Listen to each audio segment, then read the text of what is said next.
Aloha, family and friends. This is Chrissy, and Nathan is saying, and hi everyone, this is Nathan here too. Chrissy's saying today's date is June 30th, 2025, which is Monday. Monday, yes, it's Monday. And Nathan is saying, you might be wondering where we've been. It's been a while since you've heard from us. We actually have a vlog that we made just before this one that just isn't quite ready yet to share. We hope that it will be ready soon. And when you watch that one, you'll see additional information that we're not going to repeat here in number 7. But we do have some updates to share that have happened since that last vlog. You'll see that we mentioned Chrissy had a doctor's appointment and that she'd be going to see whether or not she was cleared to get another round of chemo. Well, last Thursday, we went to her appointment and her blood count actually looked good and good enough to go ahead with that second round of chemo. This time, though, they used an IV. And Chrissy is showing her right forearm. They placed it here. So, we have decided to take advantage of all 3 of the treatment options for Chrissy, specific to the targeted treatment and as well to shrink the tumor and also to reduce the cancer cells that have metastasized in her body. So sure enough, she was approved on Thursday. We went back on Friday for that round of chemo and everything seemed to go well. Chrissy's saying, yeah, it was like 2.5 hours. Oh, Nathan's telling me 3 hours. It actually really wasn't that bad. Yeah, it might have actually been 3.5 hours. This is Nathan. But after her treatment, she seemed okay. Her energy was intact. And I mean, of course, also as part of the treatment, they give her the steroid. That helps with a few things to reduce any nausea. And as I mentioned, some other benefits too. But that was Friday. Then Saturday, Sunday, now today is Monday. She actually seems like she's doing pretty well. Her appetite is strong. And just today she had a little bout with nausea, but hopefully that's not something that's long lasting through the week. Since we will see what the third round of chemo looks like. Honestly, there were 3 weeks between the first and second rounds, and whether or not she'll be able to receive all 3 of them is to be determined. I mean, with the first round, she had that bacterial infection. And so we haven't really seen how chemo impacts her body. We don't know what it can do. I mean, yes, we're expecting these other side effects, nausea, loss of appetite, diarrhea. Those things are typical. But with this second round, and with before the targeted treatments, her symptoms weren't that bad. Right? She was able to continue eating and to be up and about her daily routine. I mean, she felt a little bit more fatigued and would need to nap here and there, but that was to be expected, right? So now I guess this is our 3rd step in the treatment plan: chemo, targeted treatments, and now here the second round of chemo. We don't know what it's going to look like for her. And Chrissy's saying, yeah, I don't know what the side effects will be, right? Because in the first round of chemo, my side effects were minimal. I mean, I did feel a little bit more tired.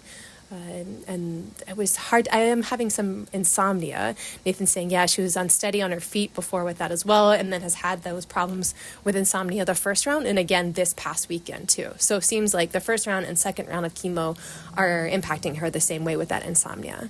And Chrissy's saying, also I'm getting these like hot flashes, basically. I'm finding myself just my temperature skyrockets. I don't know if it's related. Nathan's saying, yeah, it could be just really inconveniently timed menopausal symptoms too. Though they know that the medicine she's on does cause like hormonal disruptions and other types of problems, but it could be these hot flashes. It seems like she's doing okay now, which is great, but the first round, she would just say out of the blue, I'm hot, even though we were in a cool room. It would just come out of nowhere. Similar to what you think of when you see someone going through menopause and those hot flashes, which again, if this is what's going on, this would be the worst time. But she's in that age range where it could actually be it. You're feeling okay right now, yeah? She's saying, yeah, I'm good now. I mean, we'll see what side effects come up because I just had the second round on Friday. Nathan mentioned I had to have it via IV. right? Well, the reason for that is that from my first port, the wounds haven't completely healed, so they're not an option. My skin is actually still repairing itself. So I have these 2 incision sites that aren't completely healed. It's possible that for the next round of chemo, they might actually insert another port on like above my left breast, but they want first for the 2 incision sites on my right side to heal completely. But the next chemo is scheduled for July 18th. That's the next round. Nathan's saying, yeah, so a few days before then, they'll make the decision on whether or not, depending on how her wounds progress, how well they heal. And of course, I help change her dressings 3 times daily, so we take great care of them. And this is Chrissy saying, that helps to prevent the dead skin cells from causing any sort of infection. This is Nathan saying yes, and we'll continue to take her to the wound clinic as well as her surgeon, as I mentioned before. Her surgeon's approach is a little bit more, I guess we'll just say aggressive, more attentive to faster healing. And so we've been going with that approach. We've just noticed that the wound clinic tends to be a little bit more patient with how they allow the wounds to heal and to close. Whereas her surgeon has been more focused on, let's get her healed faster. Let's get the skin rebuilt ASAP. So, for example, what they'll tell us is there's dead skin cells, these tissues that can build up and cause infection. And so what happens is, I'm looking for it now, the 3 times daily that I need to clean her wound, I take off her dressing. I use the saline solution to help to keep it moist on the inside to promote that healing a little bit faster. But what happens is the outside layers can dry, and so I change it 3 times daily to keep it moist and to keep it sort of fed and continue to heal. I can tell the difference between the surgeon's approach and the wound clinic. I can see that it's really come a long way. My concern is, though, however, wanting to keep a very close eye on her wound sites to be sure that having just had the chemo round on Friday, that we keep her clear of infection. This is Chrissy saying, yeah, actually, they give me a pill. There's another prescription that they give me always with chemo, but I'm guessing there's probably more to come. This is Nathan. Right. They give her an anti-nausea medicine that she just had, like I said earlier, a little bout with nausea this morning. So we gave her that prescription. But what's key for us is that we make sure her incision sites for the port before continue to heal. We can see when we take off the dressing that the layers of skin are building, but there's still more room that needs to, there's still more improvement that we need to see. Still, she's come a long way from the last time, or the first time that we were in the wound clinic to begin with. That was right after she got out of the hospital before. But now it seems like in the past month, and she's really making some great strides, which is just terrific. We will, as we said, continue to go with the surgeon and their approach. I mean, their approach is just, it's faster, it's thorough, it's stay on top of it, keep it covered, keep the infection out, make sure that you pack it as well. So each of her wounds is packed, and every time I change the dressing, I remove that packing. Out comes with it all of the dead skin cells. That's their theory on how to keep it clean. So every time I take out that packing, it looks clean. Her wound sites look clean, which is really good. So that's where we're at right now. But honestly, we've had so many problems in our household. It has not just been, this is Chrissy saying, it's not just me and my health issues. We've had some other stuff happening too. He had his truck break down. He got a flat tire.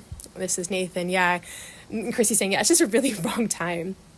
Nathan saying, yeah, both of my tires went flat, so I've got to figure that out. I don't know, figure out rides with everything. Fortunately, we've been able to use my mom's van to take Chrissy to and from her appointments. That has been a hassle this entire weekend. To not have a truck with tires, I should say, because both of them went flat. One of them actually already had the spare on it.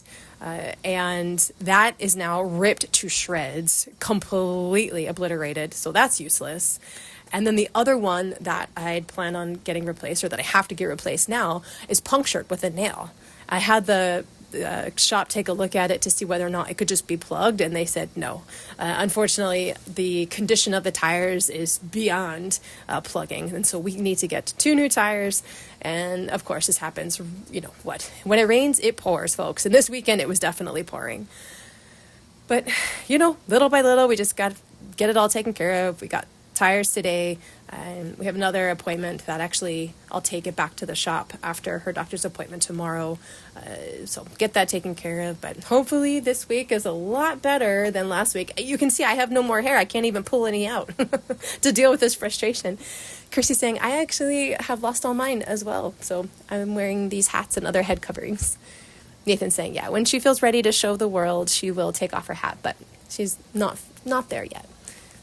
Folks have probably already seen pictures, though, that I've posted on Facebook. So if you're interested, you can send me a message there, and we'd be glad to share with you privately. Also, if you have any questions or things you want to know, please do reach out to us. Send us messages. We'll answer to the best of our ability. And again, we want to thank everyone for your support, your contributions, your love, your messages. They have been tremendous, and they really lift us through all of this. We appreciate it so much. Kirsty's saying, I want to give a shout out to my medical team, my physicians, all the providers, my surgeons. Everyone has been so great trying to help me progress, and I don't feel at all like they're forgetting about me. There are so many appointments. We're on top of all of them. They're taking really excellent care of me. It seems like everyone has my best interest in mind and helping me get there ASAP. We are stronger together, and we are so grateful for you. Love you all. Thank you.